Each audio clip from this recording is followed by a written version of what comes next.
Sir, Tamil Nadu ఎన్నికల్లో విజయ్కే ఎక్కువ majority రావడానికి గల కారణాలేంటి సార్? రాజకీయాల్లోకి రావడం అనేది ఒక ఆషామాషి కాదు. దానికి దమ్ము, ధైర్యం రెండూ ఉండాలి. అది రెండు దళపతి విజయ్లో కనిపించాయి జనాలకి.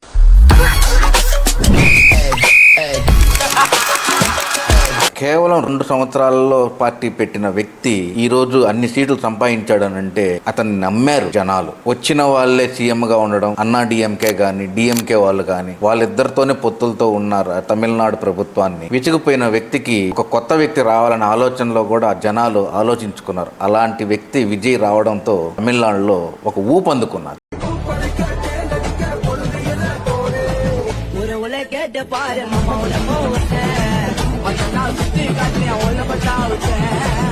కొత్తగా పార్టీ పెట్టడం అని అంటే సాధ్యమైంది ఒక నందమూరి తారక రామారావుకి, ఎంజీఆర్కి, తర్వాత విజయ్కి. సినిమాల్లో నుంచి వెంటనే రాజకీయాల్లోకి వచ్చి త్వరగా ప్రజల్లో అభిమానం పెంచుకున్న వాళ్ళు వీళ్ళు ముగ్గురు. సార్, అన్నా డిఎంకే గాని వాళ్ళు ఇచ్చిన హామీలు ఎలా ఉన్నాయి, విజయ్ ఇచ్చిన హామీలు ఎలా ఉన్నాయి?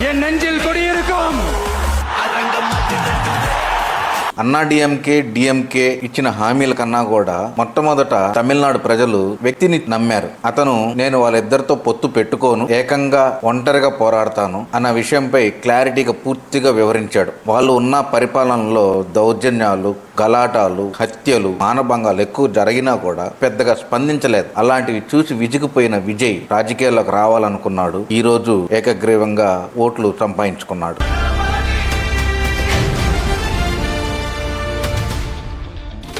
సార్, మీరు సినిమాల్లో నుంచి రాజకీయాల్లోకి వచ్చిన వ్యక్తులు ముగ్గురు అన్నారు. ఇప్పుడు రీసెంట్ గా పవన్ కళ్యాణ్ గారు కూడా ఎమ్మెల్యే అయినారు. అయితే పవన్ కళ్యాణ్ గారు ఎందుకు సీఎం అవ్వలేకపోయినారు సార్? పవన్ కళ్యాణ్ ఉన్నంత వరకు మీకేం కాదు, తోలు తీసేసి కింద కూర్చో, కాలు కీలు తీసి కింద కూర్చోబెడతాం. అంటే స్టార్టింగ్ పవన్ కళ్యాణ్ గారు సీఎం అవ్వడానికే పార్టీ పెట్టారు.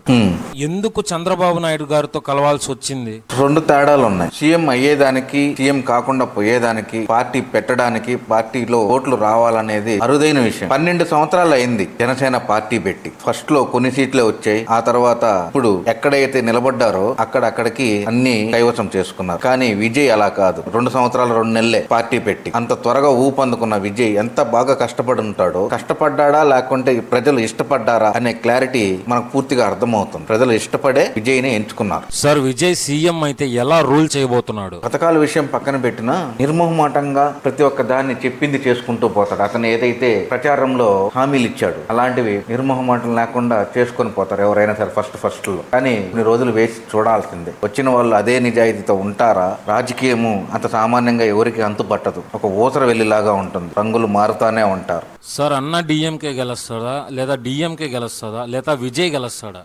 ఏదైనా సరే 30+ వస్తేనే రూలింగ్ పార్టీ చేయగలుగుతారు. అన్నా డిఎంకే రెండు కలవు. విజయ్ డిఎం తోనూ కలవడు. కలిస్తే అన్నా డిఎం అయినా కలవాలి. ఆ 30 సీట్లను కైవసం చేసుకొని ఒక మెజార్టీ రావాలి. ఎవరికి ఇస్తాడనేది తెలియదు. వాళ్ళు వీళ్ళకి ఇస్తారా, విజయ్ వాళ్ళకి ఇస్తాడా, లేదంటే విజయ్ని సీఎం చేసే అన్నా డిఎంకే వాళ్ళు విజయ్కి సపోర్ట్ చేస్తారా అనేది వేచి చూడాలి. కానీ ఏదైనా సరే 30+ సీట్లు ఉంటేనే సీఎం అవుతాడు విజయ్.